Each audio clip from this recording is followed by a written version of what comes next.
At the same time, Wayne had walked to Renee's side. "I can see right through your plan inserting Kelly into the mix.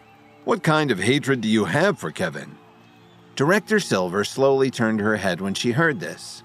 She gave Wayne a deep look and said with a cold smile, "What are you talking about? I don't know what you mean. Luna has already participated in 3 exhausting rounds of fighting. She's already depleted her strength, and I had to step in to protect her." When Wayne simply raised his eyebrow at her, Renee continued, "At the end of the day, I just want the best possible chance to kill Roger Knott, and I feel that the Union has much better fighters to offer compared to Kevin.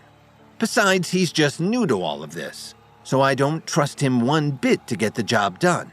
If you don't want your prize student to badly get beaten and humiliated, you can just stop the competition right now and hand Roger over to us." When the surrounding leaders heard this, they couldn't help but gasp in surprise. The Healing Arts School's connection to the top 10 organizations was really a strange one. Although it was jointly founded by the 10 organizations, in the years that had passed, the school had long since broken away from their control and become an independent organization.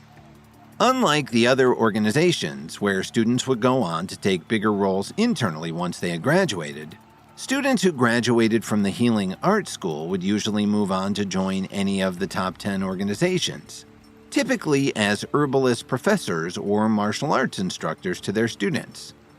And even if Wayne remained affiliated with the Southwest School of Healing as an enforcer, he separated his roles and responsibilities in both schools as much as he could.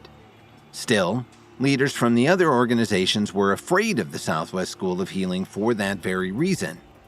However, given how powerful Wayne was, it had been many years since anyone dared to speak to him like this within their circle. In the past, all of the leaders knew that Renee had a violent temper, but they didn't know that she was actually this fiery. "Are you implying that my school's students aren't good enough compared to yours?" Harley Shepard slowly stood up and questioned her. He couldn't take Renee's insults any longer. Was there going to be a battle in the stands before Kevin and Kelly even had a chance to fight? Renee Silver had sent Kelly Emmett as a last-minute substitute, pitting her against Kevin during the final round. Despite feeling conflicted, Kelly eventually put her loyalty to the Union first.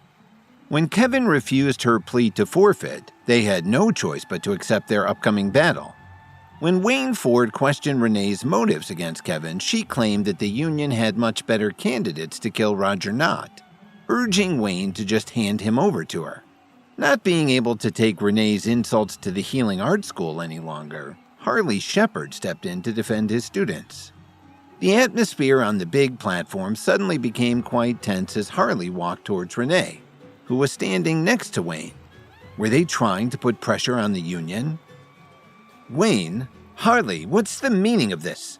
Didn't I tell you that Kevin did all kinds of evil things?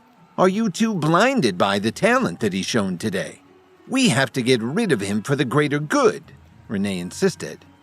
When Renee saw Wayne and Harley getting irked by this, she continued, "Although the two of you are a powerful duo, can you really go against the rest of us?" Wayne replied loudly, "If you really think the Union is better than everyone else, then don't drag the other organizations down with you. And if you have nothing better to do than to disrespect the competition, then I think it would be best for you to leave right now. Otherwise, don't prevent the competition from continuing." When Wayne finished speaking, the eyes of all the other leaders opened wide. Is the Union deliberately going to argue with the Healing Arts School? Do you really think our school is afraid of the Union? Harley had reached his boiling point with Renee, shattering years of peaceful coexistence. However, just as Harley was about to attack Renee, Wayne stopped him. Renee finally agreed. "Maybe you're right. Only time will tell which of us gets the last laugh." When they heard this, everyone was shocked. They could sense a possible war brewing between the two sides and felt that today's confrontation was just the beginning. "From today onwards, all members who are affiliated with the Union will be expelled from the Healing Arts School. We also won't be hiring any of their members moving forward." Wayne then turned around and addressed the two combatants. Kevin, Kelly, listen up. Either of you can admit defeat now, otherwise you'll have to fight to the death. Wayne's ultimatum caused everyone within earshot to panic. Even those who had wished to get rid of Kevin couldn't believe it. Is this for real? Are you really going to become enemies with the Union? Paul Vaughn was shocked. Didn't we agree that the winner of the competition would be determined according to the referee's ruling? Why did it suddenly become a life or death battle? Nadia asked with concern. Oh my God, what did our dean say just now? The Healing Arts School students began to murmur amongst themselves. For a moment, they wondered if there was something wrong with their ears. Until today, the relationship between the top 10 organizations and the Healing Arts School had always been very good. What now? Did you hear what your dean said? If you forfeit now, we can still be friends, Kelly said coldly. I've promised some people that I'll win this competition, so unfortunately I have to honor my word to them, Kevin answered seriously. He'd promised Mackenzie he'd save her grandfather, so he had to be true to his word.